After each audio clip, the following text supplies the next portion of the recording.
அனைத்து இந்திய அண்ணா திராவிட முன்னேற்ற கழகத்தினுடைய சார்பில் கழக வலுவோடு இருக்கக்கூடிய கழகத்தை மேலும் மெருகூட்டுகின்ற வண்ணம் பல்வேறு களப்பணிகளை உறுப்பினர் சேர்த்தல், அதே போல பூத் கமிட்டி அமைத்தல், செயல்வீரர் கூட்டம் நடத்தல் போன்ற களப்பணிகளை அனைத்து இந்திய அண்ணா திராவிட முன்னேற்ற கழகத்தில் ஒன்றிய நகர கிளைகளுடைய செயல்பாடுகளை ஆய்வு செய்வதற்காக இன்றைக்கு கள ஆய்வு கூட்டம் புதுக்கோட்டை 2 மாவட்ட கழகங்களுடைய சார்பில் மிக சிறப்பாக தனித்தனியே நடைபெற்றது. மரியாதைக்குரிய அண்ணன் பொருளாளர் திண்டுக்கல் சீனிவாசன் அவர்களும் அண்ணன் தங்கமணி அவர்களும் சிறப்பாக இந்த கூட்டத்தை ஆய்வு செய்திருக்கிறார்கள். அனைத்து இந்திய அண்ணா திராவிட முன்னேற்ற கழகத்தில் புதுக்கோட்டை மாவட்ட கழகத்திற்கு பாராட்டு தெரிவித்திருக்கிறார்கள் அண்ணன் எடப்பாடியாருடைய சார்பில் என்பதை உங்களோடு தெரிவித்துக் கொள்கின்றேன். ஏற்கனவே அனைத்து இந்திய அண்ணா திராவிட முன்னேற்ற கழகம் தேர்தலை எதிர்கொள்வதற்கு தயாராக இருக்கிறது.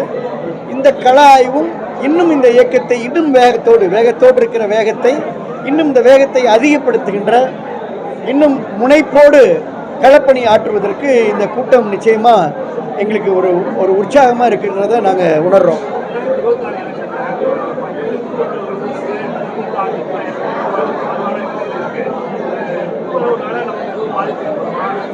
நீங்கள் உங்கள் கேள்வியிலேயே எல்லோருமே இப்போ என்ன கேட்குறாங்கன்னா, திமுக கூட்டணி வலுவாக இருக்குன்னு சொல்கிறீங்க. திமுக வலுவாக இருக்குன்னு யாரும் சொல்லலை. அதனால் திமுக கூட்டணி தான் வலுவாக இருக்குது. காலம் நிறைய இருக்குது. எடப்பாடி அவர்கள் அண்ணன் அவர்கள் கூட்டணி எல்லாம் அவர்கள் சிறப்பாக பொதுச்செயலாளர் பார்த்து கொள்வார்கள். 26 அண்ணா திமுக ஆட்சிக்கு வரும்.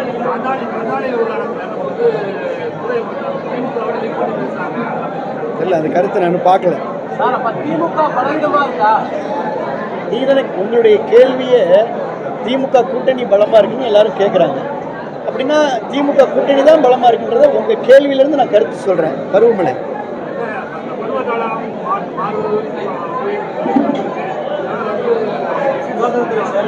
அதான் நம்ம ஏற்கனவே சொல்லிட்டேன். தொடர்ந்து பார்த்தீங்கன்னா இப்போ சென்னையில் மழை கடுமையாக பேஞ்சிக்கிட்டு இருக்கு. புதுக்கோட்டையிலையும் மழை விட்டு விட்டு பேஞ்சிருக்கு. ஆங்காங்கே இன்னும் நீர் தேங்கியிருக்கு. நான் நேற்றே ஒரு ட்விட்டரில் தெரிவித்தேன், தமிழ்நாடா இல்லை காய்ச்சல் நாடா என்று கேள்வி எழுப்பியிருக்கிறேன்.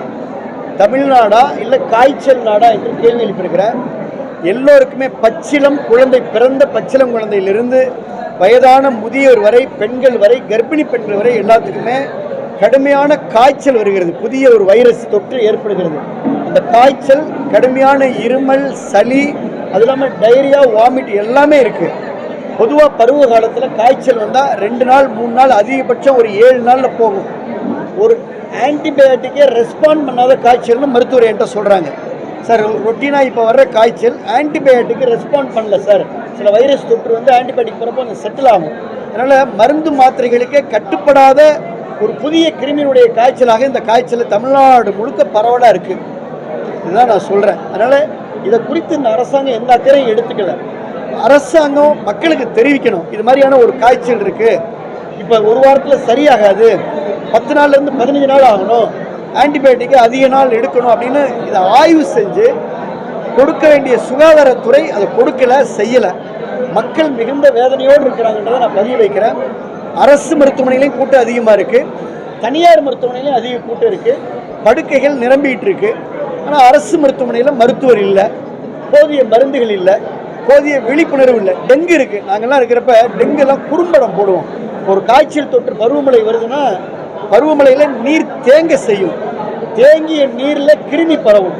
அதை நம்ம கிருமி நாசினி போடணும், பண்ணல.